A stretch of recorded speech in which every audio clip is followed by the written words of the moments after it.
Loan राहत कहीं बन ना जाए आफत।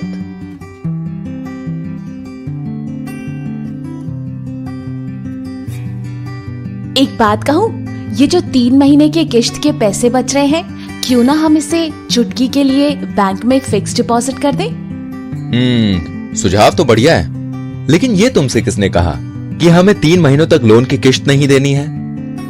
पड़ोस वाली माला ने बता रही थी कि उसके पति को बैंक से कुछ मैसेज आया था, शायद उसी में लोन किश्त राहत के बारे में बताया गया होगा।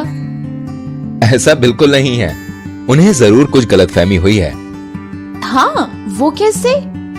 बताता हूँ। सबसे पहली बात तो ये है कि भारत सरकार ने इन 3 महीनों के लिए किश्त भरने में सिर्फ राहत दी है।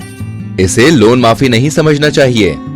ओह, तो इसका मतलब है कि इन 3 महीनों की लोन किश्त आगे चल के चुकानी पड़ेगी?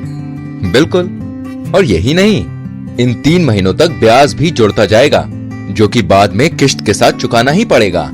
ओह, दूसरी बात, ये राहत केवल उन लोन धारकों के लिए है जिनका लोन खाता या आउटस्टैंडिंग अमाउंट रेगुलर है, यानी कि जिन्होंने अब तक समय पे अपने लोन की सारी किश्तें चुकाई हैं और 1 मार्च तक जिनका लोन खाता रेगुलर था।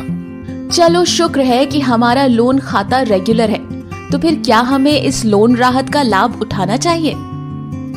बिल्कुल भी नहीं। जरा सोचो, ये राहत तो उन लोगों के लिए है ना जिन पे कोरोना महामारी की वजह से आर्थिक संकट आ गया है और जो लोन चुकाने में असमर्थ हैं।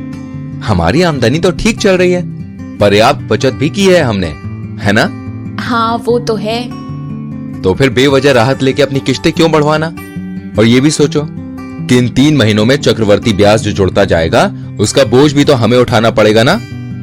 मान लो अगर भविष्य में ब्याज दरें बढ़ गई तो बेवजह अतिरिक्त रकम भी चुकानी पड़ जाएगी। इन सब झंझटों में क्यों पड़ना? जब हम लोन चुकाने में समर्थ हैं, तो अपनी किश्त चुकाने का नियम भला क्यों तोड़ें? अरे अरे, कहां चली? अच्छा हुआ कि मुझे पता चल गया। अब मैं तुरंत माला को भी इस बारे में सचेत कराती हूँ। बिल्कुल, क्यों नहीं?